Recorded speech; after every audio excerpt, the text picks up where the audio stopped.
Hello, and welcome to the virtual convening series hosted by the Sorenson Impact Institute. My name is Dr. Nzinga Broussard, Senior Director of Impact Measurement and Management. The Institute connects capital to impact through innovative finance structuring, impact measurement, impact strategy, and human-centered storytelling. We are proudly housed at the University of Utah's David Eccles School of Business, where we also help to train future leaders in impact. We're excited to have you all here with us as we learn more about financing for women and women of color-owned businesses in Utah. The JPMorgan Chase Foundation has supported the Sorenson Impact Institute on the Project Deep project, which aims to disrupt the entrepreneur ecosystem by supporting diverse entrepreneurs. In February of this year, we published a report which examined the role of financial institutions in Utah that provide financing to women, women of color, and other underserved entrepreneurs. Despite women-owned businesses being almost as likely as men-owned businesses to apply for financing, data from the annual business survey revealed a discrepancy in approval rates. Only 52% of women-owned businesses received all of the financing applied for, compared to 55% of men-owned businesses. This disparity is even greater for women of color-owned businesses, with only 38% of their businesses receiving all requested credit. We wanted to understand the business characteristics across women and men-owned businesses that might explain these differences in access to capital. We found that women-owned businesses tended to be in business less than men-owned businesses and were less likely to survive beyond 5 years. They employed fewer workers and operated in different industries. Factors such as years in business, loan size, business revenue, operating expenses, and profit margins, all of which are influenced by the choice of industry, play an important role in banks' willingness to provide capital to a business. We then asked ourselves, if traditional banks are less likely to be willing to lend to women-owned businesses and minority-owned businesses, what are the financial institutions that are targeting underserved entrepreneurs doing? And so we interviewed several financial institutions serving Utah's underserved entrepreneurs to find that we found that they're using alternative underwriting practices, allowing them to make loans to younger businesses and offer smaller loan sizes to meet the needs of the business. They provide technical assistance to their clients, and they work with their clients to establish relationships with traditional banks.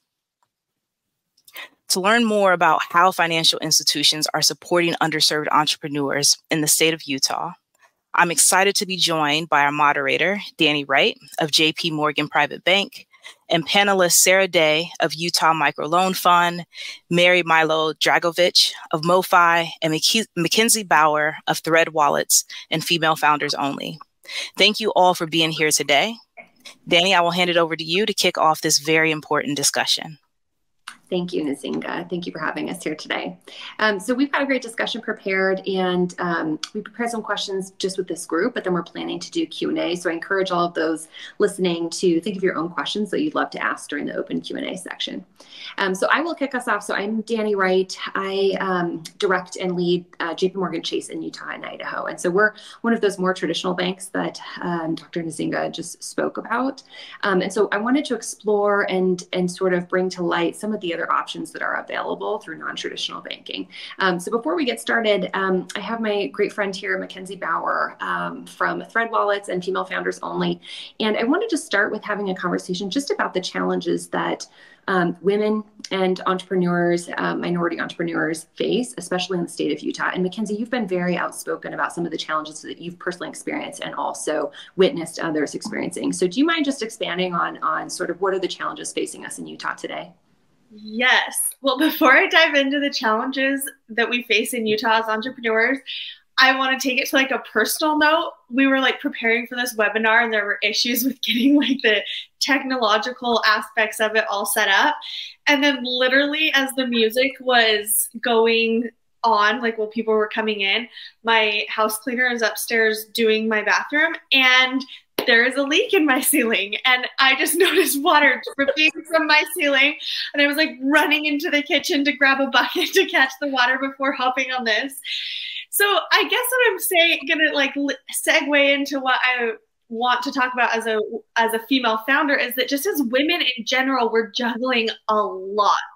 Like as a female founder myself, I have kids. we own a house. Like there's just a lot that we're dealing with. And when you're running a business, the struggles that we face as women, I feel like sometimes just compile, and there's emotional and more maybe psychological issues that we face as women running businesses. I think that we're more prone to facing sexism. I've had friends that have comments, they're sitting in a boardroom or they're trying to get capital, whatever it is, and the investor that they're talking to looks at them and says, well, how are you going to do this if you have kids? And that's a comment that my friend's husband wouldn't get in that same room, right? Like if he was sitting in that room trying to get capital for his business idea, they would never ask him, well, how are you going to run a business and have kids? It's like, we're both parents. We both have the kids. We're both capable of doing this. So there are a lot of like emotional barriers that we face. For me, I've faced mom guilt. Like, am I doing the right thing by running a business? Now that we've been in our business for 10 years, I have other initiatives or give back, philanthropic initiatives that I want to get behind. It's like, am I doing the right thing? Am I giving to the right cause? Am I leaving my kids at home too much with a nanny? Like, there's just a lot. But then you look at like the actual problems of running a business, like financially. Women receive far less venture capital dollars. Over the past few years, women in the United States and even abroad into Europe, studies have shown receive less than 2% of venture capital dollars. But studies also show that when women are given the money to fund their business, they tend to have bigger returns on investment. They're smarter investments. And so there's a lot of issues that women face, whether it's just like commentary that they get from their peers or battles in getting and receiving funding, which is kind of what we're talking about here, is when you are approaching banks and needing loans. I was just pulling up some statistics before we dived into this, and it was talking about how one of the statistics is that there are 13.8 million businesses who are owned by women, employing 10 million workers. And as women business owners, we generate close to $4 trillion in revenue across the United States. And so investing in women and making us a priority is a big thing and has huge dividends for the economy, for our communities. But there are large, barriers that we face. And sometimes those barriers for me, even more like personally, is I'm the only executive on our team as a woman. And so sometimes it's hard to convince or talk about issues with the team because I'm the only female voice advocating for better maternity leave or nursing rooms in our office or things like that. So when a woman is starting and growing a business, there are just lots of different barriers that we face. And I'm really grateful to be having conversations like this one with people like Danny Wright, who are willing to listen to women's voices and minority women and say, how can we better serve these communities? Because it does make a difference when we invest in them. Mm-hmm. Well said. I believe we have a responsibility, especially for those that are in banking, to sort of address this capital access inequity in any way that we can. And I know there's quite a few people who are trying to do that in Utah and across the globe. What we've done at JPMorgan is there are certainly certain size companies where we wouldn't be able to finance them. We wouldn't be able to facilitate or underwrite the loan. And so when that happens, we've had a really successful partnership with CDFI institutions. And that's what we're going to talk about in a minute with Sarah and Mary.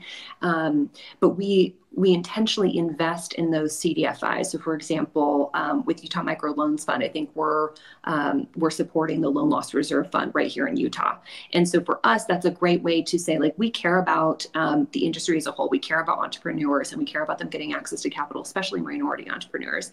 And so in some cases where traditional banks wouldn't normally be able to facilitate a loan, we want to have another path so they can work with the CDFI certified institution to be able to get access to capital.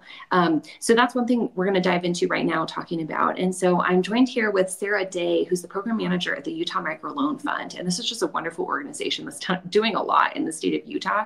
And through JPMorgan, we've sort of send people there whenever we're not able to facilitate it, but also we're trying to just share the news across the community about what they offer. So Sarah, can you talk a little bit about the services that you and Utah Microloan Fund offer, how they're different for some of the larger traditional banks, and also what you would say to like minority entrepreneurs who are on this call or who are hearing about this, who are looking for capital, and how they could get connected with you and your organization?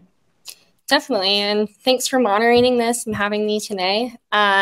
So yeah, I'm Sarah Day with the Utah Microloan Fund. As Danny mentioned, we are a CDFI. So we are a nonprofit organization, and we have two really big parts of our mission. So microlending is obviously one big part, but also education. So it's not just, okay, here's the money, see you later, right? Like, we really want to build relationships with our clients. We really want to provide ongoing education and resources and just helping them succeed at their business. And I know some banks do have programs like that, but we just fully believe in, right from the start of their entrepreneurial journey, getting involved with them. So we have a micro lending program from $5,000 up to $50,000 that we've been implementing in Utah for 33 years now. So 1 year younger than me, so a long time. And it's just been awesome. And slowly throughout, since the beginning, we've been able to expand our footprint through the entire state of Utah. So even though we're located in Salt Lake City, if you follow me on social media or our social media, I'm often out in all different corners of the state, just really trying to make sure people know about us and know about our resources. And yeah, so we have the microlending program, but also our business education. So what that looks like is personalized advising. It is, we have ongoing virtual classes that happen a couple times a month. These are free, available to anyone, virtual, so anybody, no matter where you are, can attend.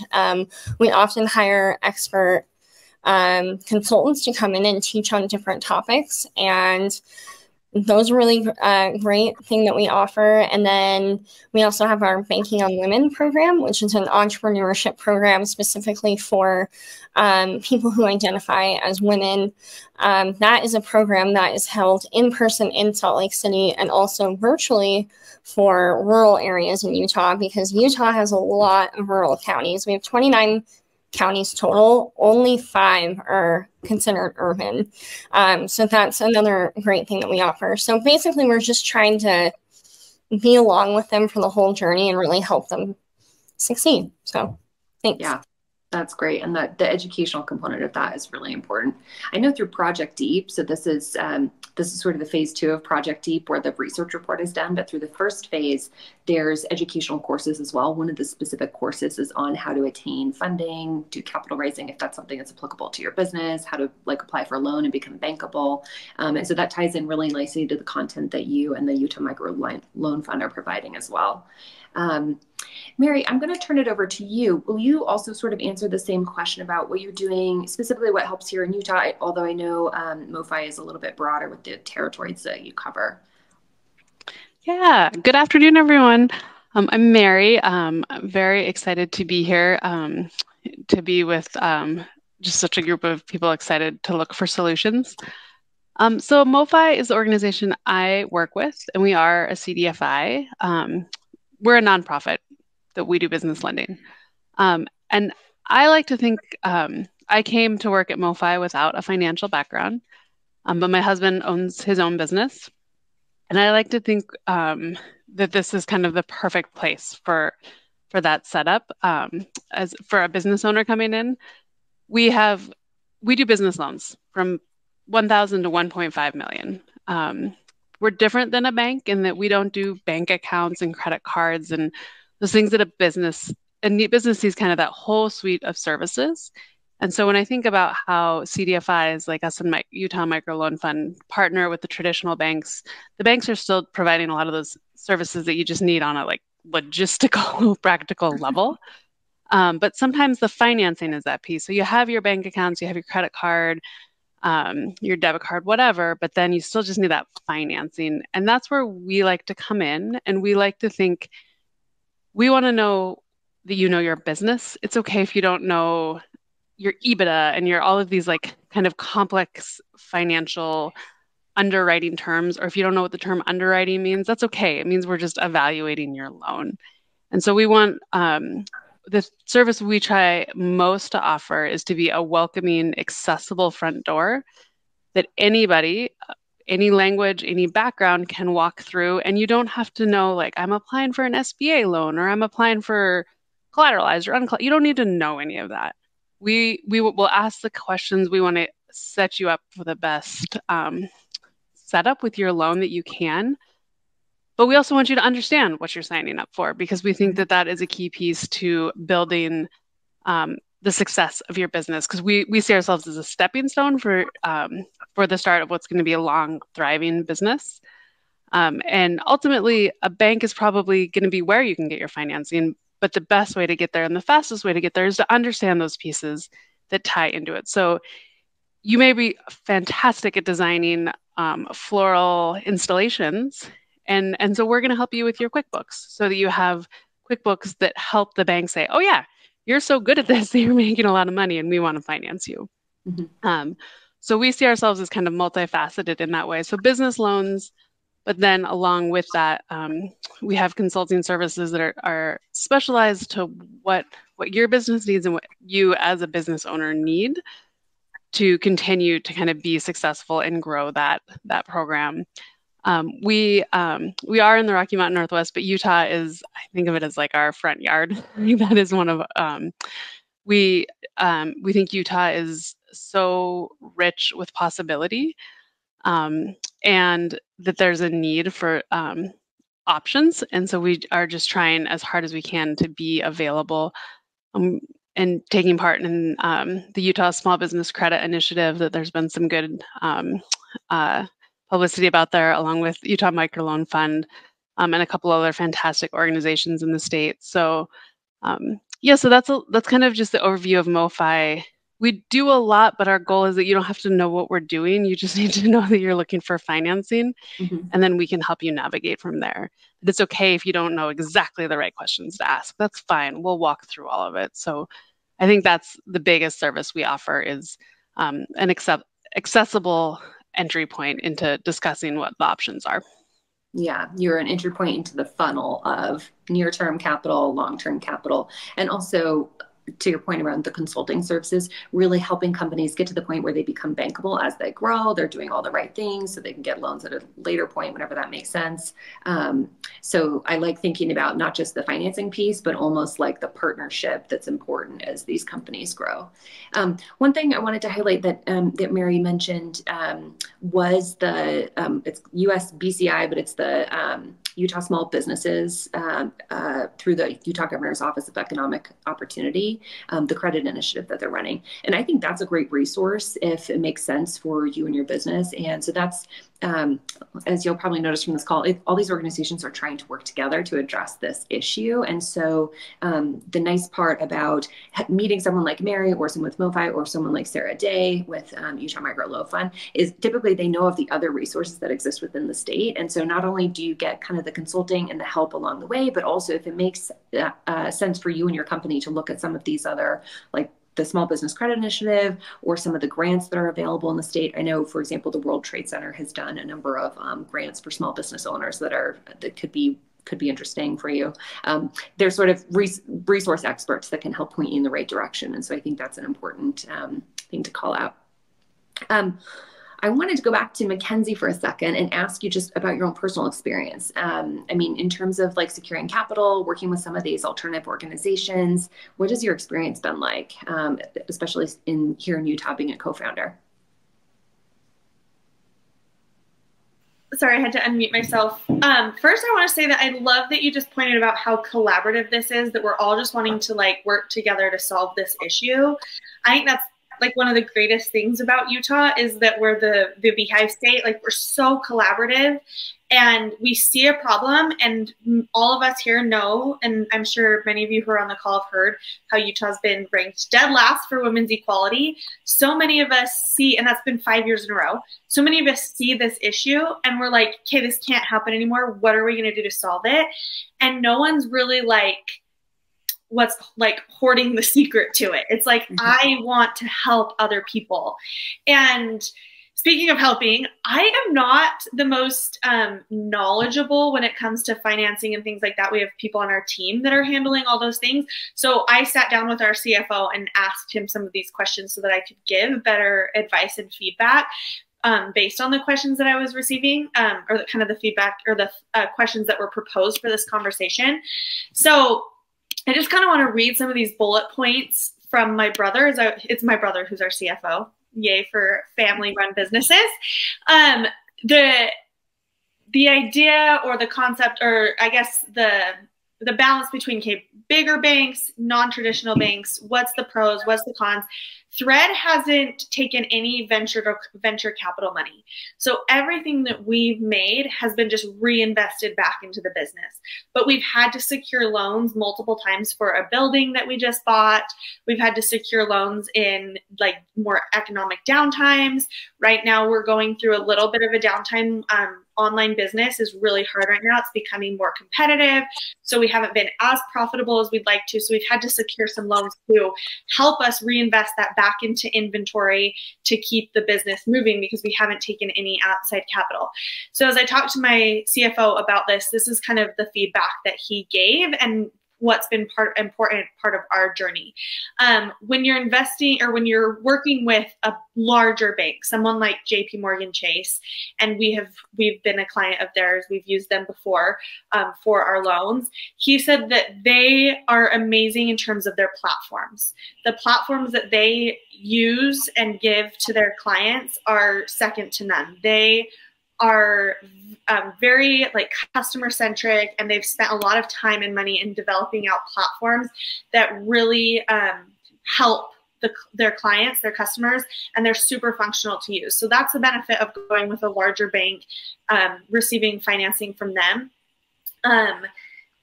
But because like smaller banks are a little bit more nimble and like a little more agile, they can shift a little bit quicker. There's not as much red tape to get through. So if you're wanting to find financing from like a smaller community bank, they tend to be more nimble and quicker to process things and help get you to the next point. Both have pros and cons. But my brother said that I think is the most important, and we've talked about this, and I know this leads into other questions that are going to be asked, is that in banking, the most important thing is the relationship that you're building. And it kind of seems like something that might not be very like relationship focused. Sometimes finances feel more like segmented, I guess, and not like there would be a relationship there. But when it comes to banking, you want to find the right partners who believe in you, who there's trust, and that there's like a common goal of helping your business grow. And so finding the right partner, do your research. And my CFO gave the advice as well that if you're starting a business, if you're growing a business, and you don't feel like, for me, this stuff is so overwhelming. I didn't study business in college, actually. So anything finance related, I'm glad I have people on my team. And we've gotten to that point where we can have people on our team that are like, okay, here's the documents you need to sign. Here's what it's saying. Like, right? I don't know what questions to ask. But get someone on your team who does. And if you can't afford to find someone on your team right now, reach out to these organizations in Utah who do know the questions and want to help and offer their services, because you need those people I always say the word championing. Yes. Weird. Championing you and like what you're wanting to do with your business. You need someone in your corner advocating for you and cheering you on, because it is overwhelming and it can feel very confusing at times. So finding the right people, whether on your team or that you're partnering with in a different organization that can help you navigate these things, is crucial for the success of receiving a loan, getting the funding that you need to grow your business. Well said. Yeah, I had a question I wanted to ask all of you, and you just addressed it really well, McKenzie, but it is like, how important is relationships to banking? I know there's lots of options out there, like online banking services or things that are a little bit less interactive, or at least on a human level.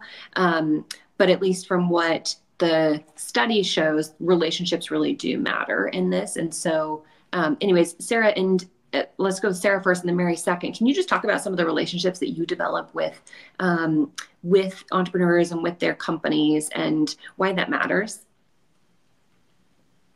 I think it especially matters for organizations like ours because we are kind of going less off of, who you are on paper as an entrepreneur, credit score, debt, all of that. And we're also looking at your character. We're getting to know you. Part of our loan process is actually kind of like a pitch that clients do with us. Sorry, I lost my train of thought for a second.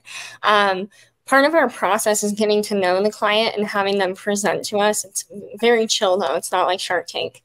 But then that way we get to know more about them and not just the numbers and who they are on paper. And so that's part of our business that I really love. And it's important because you'll hear from people on our credit committee who maybe somebody has this, A+ application, but when they come in for their credit committee meeting, the meeting might actually be like, oh, maybe we don't want to lend to this person, or even vice versa. Maybe their application was, okay, this might be risky, we're not sure, but then we meet them and get to hear their passion behind it, and they're answering our questions and doing a great job, and we're like, okay, we can do this.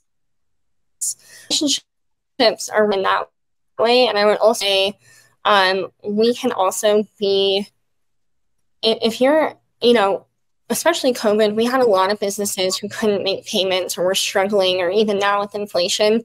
If you're communicative with us and talking to us and you're trying, we can generally, maybe suspend a payment or work with you or do something. So if you are really forming that relationship with us, there's so much more we can do. And so I would say with any financial institution, really building that relationship with whoever your financial person is key. Mm-hmm. Yeah, well said. Mary, do you want to add on that? Well, Sarah took my main point and put it very eloquently, so I will add different ones. I think that's really well said of how the value of it. I think it's also important, the relationship, that it's both ways. And McKenzie touched on this, that, the relationship that the lender gets to know you, but vice versa, that you feel good with the lender, especially as can be hard if you get told no a few times. And so if it doesn't feel like a good fit, like one thing the Utah landscape has is lots of bank and credit union lenders. So if that's the stage of finding a good fit. And then for the, thinking about at MoFi, the relationship, I think one of the things we do differently than a bank is we are able to look at financing without collateral or with a lower credit score or without time in business. And those are often kind of the stand-ins that in a traditional loan, there's usually kind of these how do you fill these boxes? And we want to be able to be outside of those boxes. And the way we get there is okay, well, maybe your credit score isn't great, but maybe it's because there was a medical issue that impacted your payment. What is the story behind that credit score? That is as important. Maybe you don't have collateral, but maybe you've been working 3 jobs to pay off student loans and to do what that. It's not a lack of work ethic or interest in what you're doing. It's just the situation. And so I think the relationship piece, we can't do what we do without relationships, because that's how we figure out where financing will be successful. Because simultaneously, we don't want to finance something that's going to put someone in a worse situation. If we think, that sometimes a business model, and that's our job, is to say, hey, based on your business model, you actually won't make enough money to pay this loan back, based on these numbers. So then our consulting comes in. Okay, what can we change here? What can we do different? But just because you could get a loan for that, but if your business can't pay for it, that's not a good setup for us. We don't want to do that, because we don't want failure. We want to finance and support the success there. So I think relationship is key for just that bigger picture outside of the box. Yeah, that's a really good point. Oftentimes, the benefit of working with an experienced either banker or someone from either of your organizations is that they've they understand when it makes sense to take on a loan and when it doesn't. And so you do need someone who can give you that advice and sort of transparent feedback so that it's not just a transaction, but it's a relationship that's being built. And that requires transparency both ways. And sometimes the transparency may be that, potentially the funding that you're looking for is not going to give you the best outcome. Did you have another thought Oh, I saw there was a comment of someone who had that experience, applied for a loan and were told no, but with no further communication, which then it makes it so hard to know what the next steps are. Yeah. So a no with, but here's the next steps, here's the things to look at. That's something you can take and move forward with versus just feeling like you wasted your time. Yeah. Yeah, I think that's important.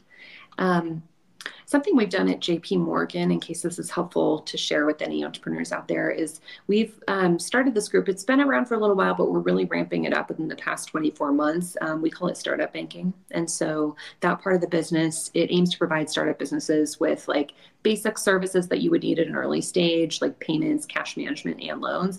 But also it does pair sort of that consulting piece with it. And we try to offer like discounts and deals and offers and like really specific things that are targeted towards someone who is earlier stage and needs a little bit more of that like partnership and ramp up period with an expert. So that's another thing, if that potentially makes sense. That is something that we're really focused on, because we like, especially here in Utah, this is like what the startup capital of the world is what we call ourselves sometimes. Yeah, there's so many startup companies here. And so it's really important that we're supporting that ecosystem, because I believe that does have a very long-term effect on Utah, our nation, and the world. So lots of good businesses coming up from startup stage. One additional question I wanted to ask, I guess Sarah and Mary, you can both answer this, but let's go to Sarah first.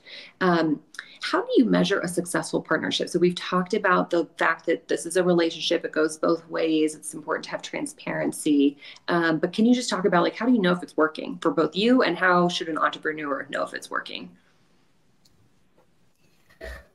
So obviously, we love the big success stories where, they grow like crazy, or they've created a ton of jobs, or they've been in business a really long time. I think Mary touched on a good point with, because we have so many interactions with them, whether it's our classes or Banking and Lemon or our microloan program. I think its success is also if we help them, people don't have to end up starting a business. They can say, oh, you know what? I used all this education and classes, and I figured out maybe this isn't the move I want to make, or maybe this isn't going to work. And I honestly count that as success too. So it kind of just looks different in a lot of ways. But basically, if we're able to form a relationship with them and help them reach whatever goal it might be, and maybe, again, if they decide I don't want to do it, or I'm going to pivot to something else, that's great too. So and we have a lot of people who just attend our classes and that's what they want to do, and they never become a microloan client or even, venture down that road. That's great too. We're so happy to have, awesome smiling people in our classes and signing up for our program. So success, I guess, can look a lot of different ways for us. And Mary, I hope I didn't take your idea. You did. I think it is a lot of different ways. This was a question we asked ourselves, and we're like, we don't know. Let's ask our clients. So we did a big kind of retroactive asking our loan portfolio. They said we were successful. Some of the ways that stood out that, we asked all sorts of different questions trying to get out, like, why did you like us, essentially, right? And some of the biggest answers were because we communicated what was going on and why, like what we were seeing, what the next steps were, what they could expect, what they could look at, whether that was a yes or a no. Mm-hmm. And I think that's something, when I think about kind of that capital gap that we're talking about here today of how do we fill that, we can't give money to everybody because everybody's got a different, not everybody can give our money to everybody. But we can treat everybody with respect and dignity and guidance towards with more information and sharing what we know and what we see so that people walk away with more information at a minimum. And so for us, I think that is kind of the success. And then from a strictly kind of the number standpoint that we report to the board, we've done over 300 loans in Utah in the last 3 years. And that feels like a great number to us, but also when we look at things like there's the report, we know that number needs to be bigger. So success, but not done success. Yeah, lots more to come. Great. That's really helpful. And I wanted to bring us kind of back to the study, the research report that we're here kind of to discuss today. So first of all, a lot of the research focuses on who is currently filling this gap. And so that's why we've got Utah Microloan Fund here. That's why we've got MoFi here, another CDFI that was recently just awarded the certification is the Swazo Business Center, which we at JPMorgan, we've supported them for many years. And so we're really excited to see that certification be complete. But so there's a lot of like resources out there. We talked about a few of them here. This is not a comprehensive list. There's a lot of resources out there. But what the research report found is that there is still a financing gap between $75,000 and $250,000. And so when entrepreneurs are looking for something at that size, that does seem to be kind of a focus area where we need more support. And so I wanted to sort of ask this group, like, what do you think about that? I mean, by not accessing capital in that range, it certainly puts constraints on entrepreneurs from growing their businesses to a certain size. So I won't go straight to any of you, but if any of you want to take that one, I'd love to hear your perspective.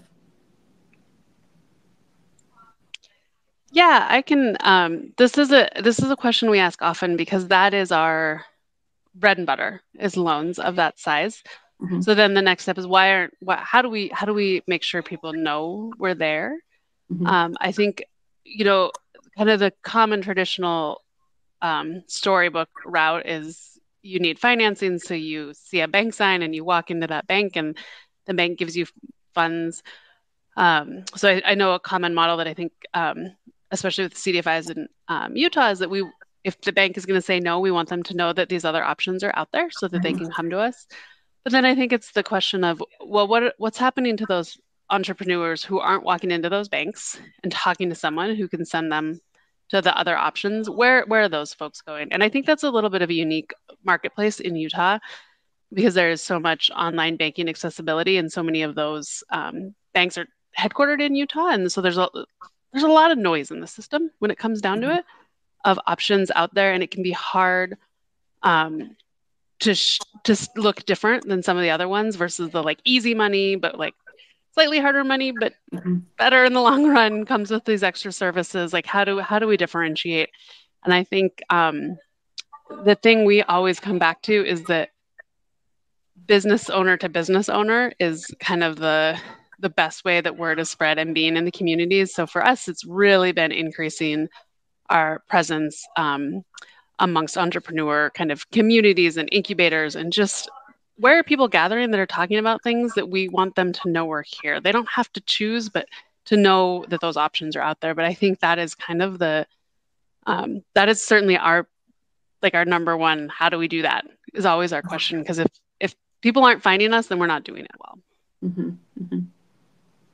Yeah, I think that's a good point. I totally agree with what McKenzie was saying about Utah being a place of collaboration. I've experienced that personally. And so part of this call today is if you've heard us and you know either this could be beneficial to yourself or other entrepreneurs within your sphere, please share these resources. As I mentioned, this is like not a fully comprehensive list, but I'm sure there's some comprehensive list out there. But really, I think in response to this research report, I do feel like we all have a responsibility to sort of advocate for what's out there and advocate for more of what we need. But I do think there's a lot of good work being done, and it's just a matter of like elevating that to the level where people recognize that they can use those resources and sort of know who to go to. And before we end, we're going to go to a Q&A here in just a minute, but I wanted to just sort of ask all of you, like, your perspective on business here in Utah. I personally feel so excited about the business environment here in Utah. It feels like we're just in a really unique state where there's seems to be a great partnership between public and private, between resource providers, nonprofits, and sort of like educational institutions with entrepreneurs, startup companies, etc.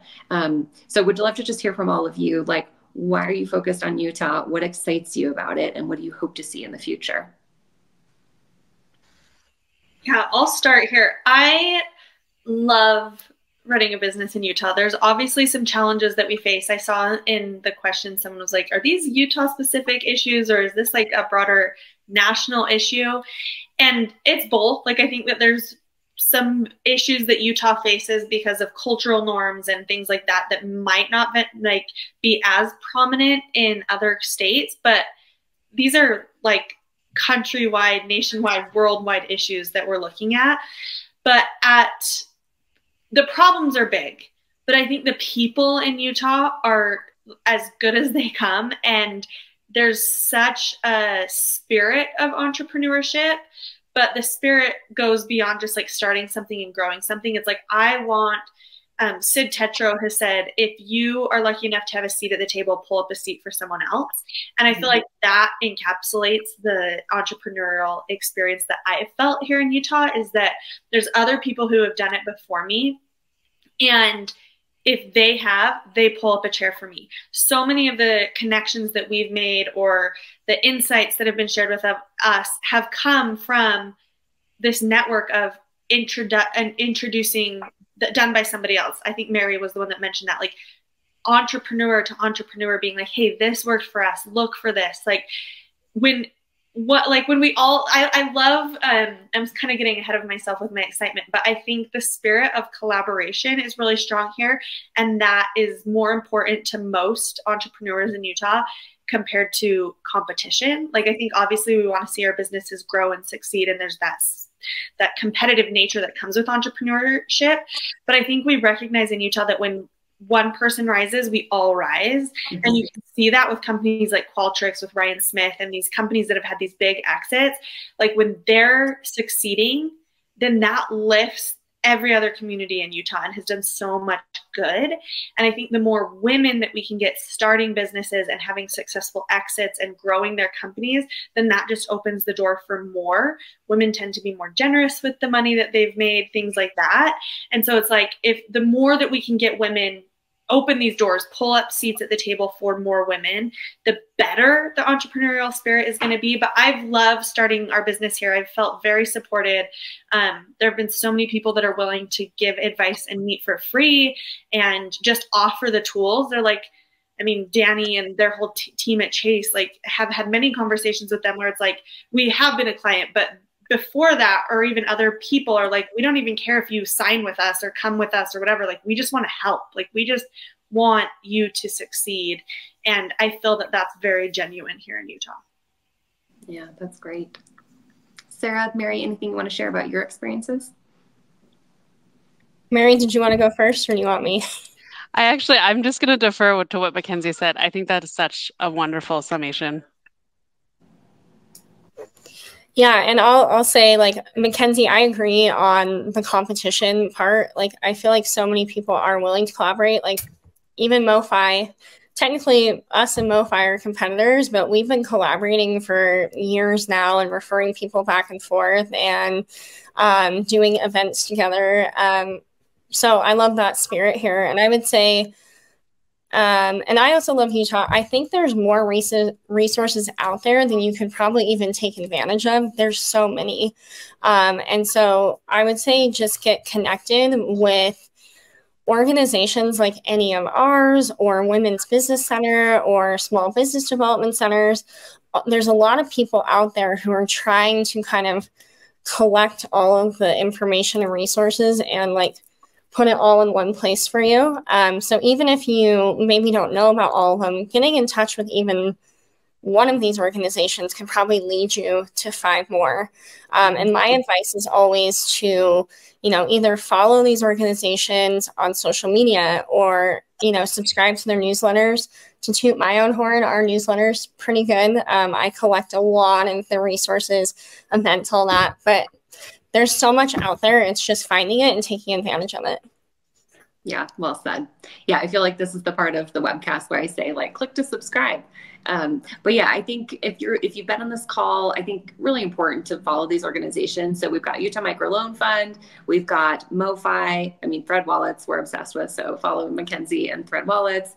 I mentioned JPMorgan's startup banking group, but also there's so many others. I love that you mentioned the Women's Business Center. We've been working with that organization for a long time. Anne-Marie Wallace has such a great team there. And yeah, they sort of do collect like all the resources into one place, but there's many, many more out there. And so I would, it is not a comprehensive list. So just these are the ones that we're at least talking about on the call. Swazo Business Center is another one that just became CDFI certified. And so they're a great organization.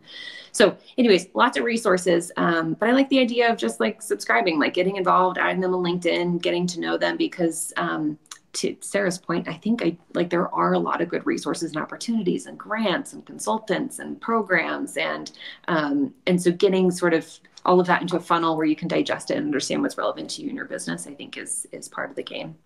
So I'm going to close this part of Q&A, but I'm going to pass it over to Dr. Nzinga Brossard, who ran the research report. And I'm going to hand it over to her, but she's going to open it up to Q&A for all of you. So thank you for having us. And Dr. Brossard, I'll let you take it from here. Yeah, thank you. This has been a great conversation, and I see that the chat room, the comment room has been very lively. And so we have a couple of questions that I want us to take some time to discuss. The first one, McKenzie, you talked a little bit at the beginning about venture capital. And I think, many entrepreneurs know about the opportunity to get debt, but very few know about venture capital or equity investments in their business. And we did talk a little bit about that in Project Deep Phase 1. And so we have a question. Can you talk more about some things to be wary of when it comes to venture capital, or what is a good opportunity and what isn't? They're just looking for general advice. Anybody want to take that? Yeah, I can speak to this a little bit, only from my experience of not having ever taken any venture capital, but I have a lot of friends who have and know businesses who have. I would say in the early stages of Thread, we had a couple offers to buy part of the business in order to receive some money and, invested into the company. And they were really enticing at the get-go, because it's like, oh, it would be so nice to have $100,000 right now, right? Like, we're just investing everything back in and not even paying ourselves that much. But had we done that, we would have given up so much for not a ton in the long run. And so I would just advise anyone who's seeking venture capital to make sure that you're really in tune with whether or not it's the right time. Don't take money too soon. I think obviously depends on your business and stuff, but if you can bootstrap it and you can start reinvesting back in, and you can find other ways to find access to capital, and that's one of the reasons we've have lines of credit and that we've taken out loans, is that the percentage that we're giving up in like an interest rate or whatever is less than what what we would be giving up to a venture capital partner in terms of 20% of the business or 30% of the business or whatever it is. And so from not taking capital, I would say be wary of like when you're taking capital, and make sure it's the right time and that you're not giving up too much of your baby. And if you are giving up part of your business, make sure the terms are really good and that you're finding a partner who really cares about you and your company. I think just as we've had these conversations, or the conversation today about the importance of relationship, I know a lot of entrepreneurs have heard horror stories from entrepreneurs who get venture capital, sign on the dotted line, and then a year and they're like, this is awful. Like, we feel way too much pressure to grow at all costs. They want a return on their investment. The culture has just been like, the life of the culture has been sucked out of our company. And I'm burnt out because they just want us to grow fast and keep up the momentum that we've maintained over the past 4 years. So just be really cognizant of who your partner is and how you work together and what your goals are. Make sure that you're aligned. I think also just to get creative outside of venture capital, look into loans. There's Kickstarter, there's grants. There's a lot of ways to receive funding for your company that doesn't require you to give up ownership of your company. So just be really cautious. I think, again, in the early days especially, it can feel really good to have those offers and having people telling you, wow, this is the hot new thing and we want to invest. But don't, just be cautious, because you're getting into bed with a partner and you want to make sure that that partner and you are aligned and trust. And anyone that you're in business with, you want to make sure that you have a really good relationship with, because at the end of the day, that's what matters, and that's what will drive the success and growth of your business. You don't want to take investment, give up a huge portion of your business, and then not go anywhere with it, which also happens. Like, oh, that investor actually wasn't as invested in the business, like emotionally. Like, they put in some money and then they kind of just didn't give any insight or feedback or anything else. And we really need a strategic partner here. So just be careful and very thoughtful about that process, and do your due diligence and shop around. Don't take the first offer that comes your way. Make sure you look in the pros and cons of all situations, whether it's grant money, small business loans, doing a Kickstarter campaign, whatever it is. Like, there's other creative ways to raise money for your business without having to give up a percentage of your company to somebody else. Thank you. Sarah or Mary, do you have anything to add on to that? Okay. Danny, thanks for coming back.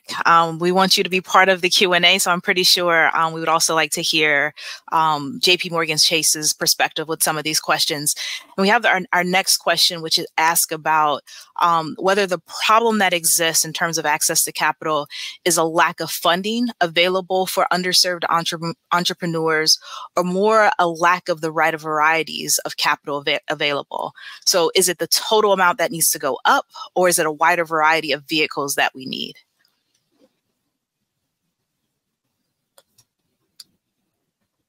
Danny, I think you're muted. I was going to ask you, Dr. Broussard, do you mind just expanding a little bit on the research report that looked into this? Because I think, like, I read through the report and I think there is some findings there that could be helpful just to share on the webcast. Yeah, you put me on the spot. I'm bringing you back on to put you on the spot. No, I think the main finding that we had from the paper was it wasn't so much about a lack of funding, but really about the underwriting tools that are being used to assess underserved entrepreneurs, and that's what's making them underserved, right? So one of the things that we highlighted in some of the earlier slides is, you know, if the business is younger, it hasn't reached that 3-year mark or the 5-year mark, or they're requesting a loan less than $200,000, right? Traditional banks are often just not interested in offering loans to that population. It has nothing to do with your ability to pay back the loan. It's just, you know, the underwriting prevents the banks from being able to underwrite the loan. And so what we found with, you know, the CDFIs that are operating in this space is that they're able to look at a larger suite of I guess, what's the word, criteria in order to make those loans available. So I would say that it's more about just the flexibility that the banks can bring to the system in order to make that capital available to underserved entrepreneurs, as opposed to just a lack of funding available. I think that was one of the main findings from the report. Anyone want to add or elaborate on that? Well, I'll just speak on the perspective from a large bank. You're right, there is like a certain level to which we can't be flexible. And so I've at least been impressed by the partnerships we've been able to develop with CDFIs, because I think it's a very needed resource. And so just to like put a fine point on that, we take a part of our capital and we've actually invested it into local CDFIs so that they can move forward with that work, because we do what we do really well, and it certainly has some limitations, and they do what they do really well, which is a little bit more flexible underwriting and all the stuff that we talked about today. So I just think that's, to answer the question, I think the resources are getting there and are getting better. And so like even just in the past 24 months, we partnered up with the Swazo Business Center to help them become CDFI certified, because they needed funding to do that. They needed resources, and we thought they were a great institution that could provide loans. So that is I guess part of like my responsibility as a banker is if we can't do it, we need to then spend the capital and the resources ensuring that we're supporting other organizations who can, so that no one has the horrible experience of just being told no for a loan, but they are actually given the path or the glide path of where they can get that financing. So, so at least that's how I'm thinking about this question. I love it. All right, I know we're coming up on time, and so I want to conclude with one question. What are some of the success stories you've seen of women and minority entrepreneurs who have succeeded in the face of the odds? What common principles are there among them that have helped them succeed? So can you share with us some of these success stories?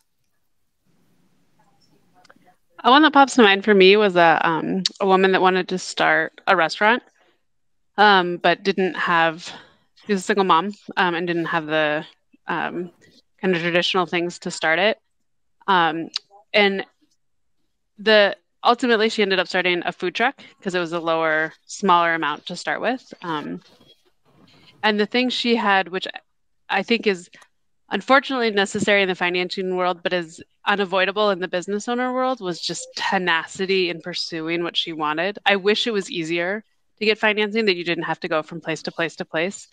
But I think every business owner will tell you that growing their business requires that same type of tenacity. And so that ability to take feedback and bumps and make changes and kind of roll with them. And then I think McKenzie alluded to this with the venture capital, also not being intentional and wise with the choices of growing it kind of a sustainable way that felt good to her, of what worked for her in her circumstance and in her community. She knew it better than us as the lender, and we could see that she did, and so and trusting that. So that's not like a quantifiable thing, but I think it is a kind of undeniable thing for entrepreneurs. I was just Sarah. Oh, sorry. Go ahead. No, go ahead. Go ahead, McKenzie. I was just going to add, I won't go into like a specific from anyone, like one specific story, but the women that I know, like the minority entrepreneurs, minority individuals, they use their like experiences and the things that have happened to them in their life. Maybe they're like a first generation graduate from college or whatever it is.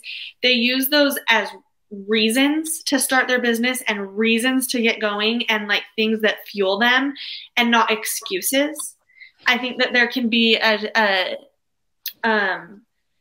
there's a lot that as minority, even as women, like there's a lot that we face that we feel like, oh, I can't do it because of this. And I can't do it because I don't have this experience, or I can't do it because of like XYZ, or I can't. And that's an excuse. But you can use that as part of your story and have it be a reason. I want to do this because I have 3 daughters. I need to do this because I need to show them that this world needs strong women. I need to do this, like some of my Latina friends, it's like they need to do this because there needs to be more Latino women starting and running businesses to open the door for future women. So that doesn't become a justification like, oh, like none of my parents graduated school. I don't have a college degree. I don't know if I can do this. It's, I have to do this. This is my reason for getting up in the morning. And it's it's the tenacity to get up and get moving and using your experiences and your situation in life, whatever it is, to fuel you to make the change and not use it as an excuse to not do it, if that makes sense. Yes, thank you. Sarah, do you have us? Go ahead, Sarah. Yeah, I'll just add to it really quickly. I know we're getting short on time. I would say, you know, we have so many, like 60% of our loans last year were to women business owners. And between that and our Banking on Women program and our classes, to echo these two, like tenacity, resilience, drive. I mean, these women are just all stars and balancing so much. And, you know, one of my favorite memories is Banking on Women, our rural virtual cohort. We had one woman who was listening to the class and was on it, but in the background was making empanadas for her catering business as she's taking the class. And so it was just cool to kind of see everything intersect. So yeah, yes. Go women. Thank you. Yes. Well, we are at time. I want to thank you all for joining us, and I want to give a special thank you to each of the panelists and our moderator, Danny. The video from this webinar and other assets will be shared via email and social media. We hope you will all join us for future virtual convenings from the Sorenson Impact Institute. Thank you.